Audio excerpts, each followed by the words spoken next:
ನಮಸ್ಕಾರ ವೀಕ್ಷಕರೇ. ಈಗ ನಮ್ಮ ಜೊತೆ ಇರೋದು ಶ್ರೀಮತಿ ಚೇತನಾ KN, HD ಕೋಟೆ ತಾಲೂಕು, ಮೈಸೂರು ಜಿಲ್ಲೆ. ತಮಗೆ ತಾಲೂಕು ಮಟ್ಟದ ಅತ್ಯುತ್ತಮ ರೈತ ಮಹಿಳೆ ಪ್ರಶಸ್ತಿಯನ್ನು ಇವತ್ತು ಕೃಷಿ ಮೇಳ 2024ರಲ್ಲಿ ತಗೋತಾ ಇದ್ದೀರಾ. ತುಂಬಾ ಅಭಿನಂದನೆಗಳು. ತುಂಬಾ ಖುಷಿ ಆಗುತ್ತೆ ನಿಮ್ ಮೀಟ್ ಆಗಿ.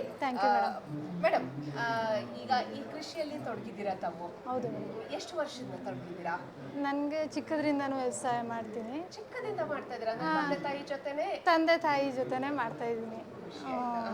ಏನೇನೆಲ್ಲ ಮಾಡ್ಕೊಂಡು ಬಂದಿದ್ದೀರಾ? ಈಗ ತಾವು ಮಾಡ್ತಾ ಇದ್ದೀರಲ್ಲ, ವ್ಯತ್ಯಾಸ ಏನಾದ್ರು ಅನಿಸ್ತಿದೆನಾ ಅಥವಾ ನೀವೇನಾದ್ರೂ ಹೊಸದಾಗಿ ಏನಾದ್ರೂ ಮಾಡಿದ್ದೀರಾ? ದಯವಿಟ್ಟು ನಮ್ಮ ವೀಕ್ಷಕರಿಗೆ ನಾವು ಹೊಸದಾಗಿ ಅಂತ ಅಂದ್ರೆ ಇವಾಗ ಕಾಫಿ ಹಾಕಿದ್ದೀನಿ, ಅಡಿಕೆ. ಮೇಡಮ್, ಕಾಫಿ ಹಾಕಿದ್ದೀವಿ, ಅಡಿಕೆ ಹಾಕಿದ್ದೀನಿ, ಮತ್ತೆ ಬಾಳೆ ಹಾಕಿದ್ದೀನಿ, ತೆಂಗು, ಮೆಣಸು ಎಲ್ಲ ಹಾಕಿದ್ದೀನಿ. ತುಂಬಾ ಚೆನ್ನಾಗಿ ಬೆಳೆ ಬರ್ತೈತೆ. ಮತ್ತೆ ನಾಟಿ ಹಸುಗಳು ಅದನ್ನು ಮಾಡ್ತಾ ಇದ್ದೀವಿ. ಮತ್ತೆ ಕೋಳಿ ಸಾಕಾಣಿಕೆ ಶುರು ಮಾಡಿದ್ದೀರಾ? ಹೌದು ಮೇಡಮ್. ಹಂಗಾಗಿ ಫಸ್ಟ್ ಎಲ್ಲ ನಮ್ಮ ತಂದೆ ಇದರಲ್ಲೆಲ್ಲ ಗದ್ದೆ, ಈ ತೋಟ, ಮಾವಿನ ತೋಟ, ತೆಂಗಿನ ತೋಟ, ಆ ಥರ. ಇವಾಗೆಲ್ಲ ಬಾಳೆ, ಅಡಿಕೆ, ಕಾಫಿ, ಮೆಣಸು, ಸಮಗ್ರ ಬೇಸಾಯ ಎಲ್ಲ ಮಾಡ್ತಾ ಇದ್ದೀವಿ. ತುಂಬಾ ಖುಷಿ ಆಗುತ್ತೆ. ಹೌದು, ಅಳವಡಿಸ್ಕೊಂಡಿದ್ದೀರಾ? ಹೌದು ಮೇಡಮ್. ನಿಮ್ಗೆ ಇಷ್ಟೆಲ್ಲ ಮಾಡಕ್ಕೆ ಸ್ಫೂರ್ತಿ ಯಾರು? ಸ್ಫೂರ್ತಿ ಚಿಕ್ಕದ್ರಿಂದ ನನ್ನ ಅಣ್ಣ. ನನಗೆಲ್ಲ ವ್ಯವಸಾಯ ಹೇಳ್ಕೊಟ್ಟಿದ್ದು ನಮ್ಮಣ್ಣ. ಈಗ ನಮ್ಮ ಮನೆಯವರು, ನಮ್ಮ ಮಾವ, ನಮ್ಮ ಮೈದ ಅವರೆಲ್ಲ ನನಗೆ ಹೆಲ್ಪ್ ಮಾಡ್ತಾರೆ.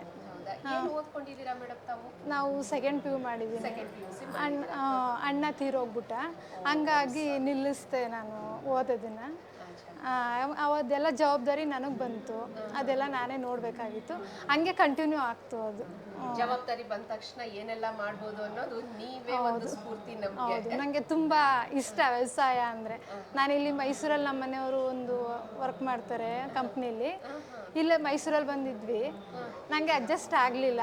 ನನಗೆ ವ್ಯವಸಾಯ ದಿನ ತೋಟಕ್ಕೆ ಹೋಗಬೇಕು, ಕೆಲಸ ಮಾಡಬೇಕು, ಆ ಥರ. ಮತ್ತೀಗ ನಾನು ಬಿಟ್ಟು ಮತ್ತೆ ಊರಿಗೆ ಹೋಗಿದ್ದೀನಿ. ನಾನು ಹಳ್ಳಿಗೆ ಹೋಗಿದ್ದೀನಿ. ನಾನು ಅಲ್ಲೇ ಮಾಡಿಕೊಂಡು ಒಬ್ಬ ಮಗ, ಒಬ್ಬ ಮಗಳು. ಅಲ್ಲೇ HD ಕೋಟೆಯಲ್ಲೇ ಕಳಿಸ್ತೀನಿ ಸ್ಕೂಲ್ಗೆ. ಅವ್ರನ್ನ ಕಳಿಸಿ ತೋಟದ ಹತ್ರ ಹೋಗಿ ಕೆಲಸ ಮುಗಿಸಿ ಬರ್ತೀನಿ. ಹೌದು ಮೇಡಮ್. ಅಂದ್ರೆ ಒಬ್ಬರೇ ನೋಡ್ಕೋತಾ ಇದ್ದೀರಾ ತೋಟನ? ಮೇಡಮ್, ಒಬ್ಬರೇ ನೋಡ್ಕೋತಾ ಇದ್ದೀನಿ ಮೇಡಮ್. ತುಂಬಾ ಖುಷಿ ಆಯ್ತು ಮೇಡಮ್. ಈ ಕೋಳಿ ಫಾರಂ ಅಂತ ಅಂದ್ರಲ್ಲ, ಅದನ್ನು ನೀವು ಒಬ್ಬರೇ ಮ್ಯಾನೇಜ್ ಮಾಡ್ಕೋತೀರಾ? ಇಲ್ಲ, ನಮ್ಮ ಅತ್ತೆ ಇದ್ದಾರೆ, ನಮ್ಮ ಮಾವ, ನಮ್ಮ ಮೈದ ಎಲ್ಲ ಸಹಾಯ ಮಾಡ್ತಾರೆ. ಬೆಳೆ ತಂದು ಕೊಡೋಕ್ಕೆಲ್ಲ ಅವ್ರು ಸಹಾಯ ಮಾಡ್ತಾರೆ. ನಾನು ಲೇಬರ್ ಎಲ್ಲ ಕರ್ಕೊಂಡು ಅವ್ರಿಗೆ ಊಟ ತಿಂಡಿ ಎಲ್ಲ ನಾನೇ ಮಾಡ್ಕೊಡ್ತೀನಿ. ಹೌದಾ? ಮೈಸೂರಲ್ಲಿ ಇರಬೇಕಾದ್ರೂ 5 ಗಂಟೆಗೆ ಎದ್ದು ಎಲ್ಲ ರೆಡಿ ಮಾಡ್ಕೊಂಡು ಹೋಗ್ತಿದ್ದೆ ಅಲ್ಲಿಗೆ ತಿಂಡಿಗೆ.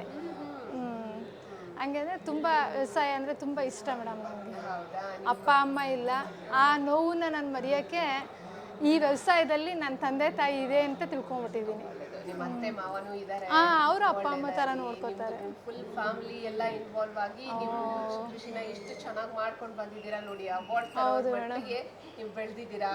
ಒಳ್ಳೇದಾಗ್ಲಿ ಮೇಡಮ್. ಮುಂದೆ ಏನ್ ಪ್ಲಾನ್ ಮಾಡ್ತಾ ಇದ್ದೀರಾ? ಹೊಸದಾಗಿ ಏನಾದರೂ ತರಬೇಕು ಅಥವಾ ಇಲ್ಲಿಂದ ಮಾಹಿತಿ ತಗೊಂಡೋಗಿ? ನಾನು ಮುಂದೆ ಇವಾಗ ರೆಡ್ ಆ್ಯಪಲ್ ಬೆಳಿಬೇಕು ಅಂತ ತುಂಬ ಇಷ್ಟ ಆಗಿದೆ ನನಗೆ. ರೆಡ್ ಆ್ಯಪಲ್ ಹಾಕೋಣ ಅಂತ ಇಷ್ಟಪಟ್ಟಿದ್ದೀನಿ. ಈ ನೆಕ್ಸ್ಟ್ ಸೀಸನಿಂದ ಹಾಕೋಣ ಅಂತ ಅನ್ಕೊಂಡಿದ್ದೀನಿ.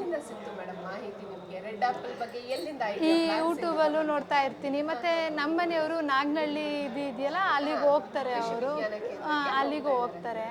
ಹಂಗಾಗಿ ಅದನ್ನ ಬೆಳಿಬೇಕು ಅಂತ ಸ್ವಲ್ಪ ಆಸೆ ಆಗಿದೆ ಮೇಡಮ್. ಈಗ ಕೃಷಿ ವಿಜ್ಞಾನ ಕೇಂದ್ರಕ್ಕೆ ನೀವು ಹೋಗೋದೇನು ಬೇಕಾಗಿಲ್ಲ. ನೀವು ಇದು ಕೃಷಿ ವಿಶ್ವವಿದ್ಯಾಲಯ ಆಯಿತು, ಕೃಷಿ ವಿಜ್ಞಾನ ಕೇಂದ್ರ ಆಯಿತು, ಫೋನ್ ಮುಖಾಂತರನೂ ನೀವು ಮಾಹಿತಿಯನ್ನು ಪಡ್ಕೋಬಹುದು. ನೀವು ಹೋಗಕ್ಕಾಗ್ಲಿಲ್ಲ ಅಂದ್ರೆ ನಿಮ್ಮ ಯಜಮಾನ್ರನ್ನೇ ಕಾಯ್ಕೊಂಡು ಕೂಡ್ಬೇಕನ್ನೋದು ಅವಶ್ಯಕತೆ ಇಲ್ಲ. ಸೊ ನೀವು ಆ ಥರನೂ ಮಾಹಿತಿ ಪಡ್ಕೋಬಹುದು. ಸೊ ಇದು ಒಂದು ನಿಮ್ಮ ಮಾಹಿತಿಗೋಸ್ಕರ. ಒಳ್ಳೇದಾಗ್ಲಿ ಮೇಡಮ್. ನಿಮ್ಮ ಈ ಯುವ ಜನರಿಗೆ, ಮುಖ್ಯವಾಗಿ ಯುವತಿಯರಿಗೆ ಏನನ್ನ ಹೇಳಕ್ ಇಷ್ಟಪಡ್ತೀರಾ? ನಾವು ಹೆಣ್ಮಕ್ಳು ಅಂತ ಏನನ್ನೂ ಮಾಡಲ್ಲ, ನಮ್ಗೇನು ಗೌರವ ಇಲ್ಲ, ಮನೇಲೇ ಕೂರ್ಬೇಕು ಅನ್ನೋದೇನಿಲ್ಲ. ವ್ಯವಸಾಯ ಮಾಡ್ಬೋದು, ಹಸುಗಳು ಸಾಕಿ ಅದರಿಂದನೂ ಸದ್ ಮಾಡ್ಬೋದು. ವ್ಯವಸಾಯ ಮಾಡಿ ನೆಮ್ಮದಿಯಾಗಿರ್ಬೋದು. ನಮ್ಮ ಕಾಲ ಮೇಲೆ ನಾವು ನಿಂತ್ಕೋಬೋದು.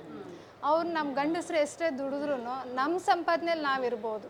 ಹೌದಲ್ವಾ? ಹೌದು ಮ್ಯಾಮ್. ಆತ್ಮನಿರ್ಭರ ಆಗ್ಬೇಕು ಅಂತ ನೀವ್ ಹೇಳ್ತಾ ಇದ್ದೀರಾ ಹೌದು ಮ್ಯಾಮ್. ಅಲ್ವಾ? ಒಳ್ಳೆ ಸಂದೇಶ madam. Thank you so much ಬಂದ್ರಿ, ನಮ್ ಜೊತೆ ಮಾತಾಡಿದ್ರಿ. ನಿಮ್ಮನ್ನ ಮಾತಾಡಿ ತುಂಬಾ ಖುಷಿ ಆಯ್ತು. ನಿಮ್ ಅಣ್ಣ ಇಲ್ಲ ಅಂತ ಹೇಳಿ ದಯವಿಟ್ಟು ಬೇಜಾರ್ ಮಾಡ್ಕೋಬೇಡಿ, ನಿಮ್ ತಂದೆ ತಾಯಿ ಇಲ್ಲ ಅಂತ ಹೇಳಿ ಬೇಜಾರ್ ಮಾಡ್ಕೋಬೇಡಿ. ನಾವೆಲ್ಲರೂ ಇದೀವಿ ಇಲ್ಲಿ ಅಣ್ಣ ತಮ್ಮಂದ್ರು. ದಯವಿಟ್ಟು ಹೀಗೆ ಮುಂದುವರಿತಾ ಇರಿ, ಇನ್ನೂ ಅವಾರ್ಡ್ಸ್ ತಗೋತಾ ಇರಿ. ಬಂದಿದ್ದಕ್ಕೆ ಥ್ಯಾಂಕ್ ಯು. ಆಮೇಲೆ ನಿಮ್ಮ ಅವಾರ್ಡಿಗೆ ಥ್ಯಾಂಕ್ ಯು ಮ್ಯಾಮ್.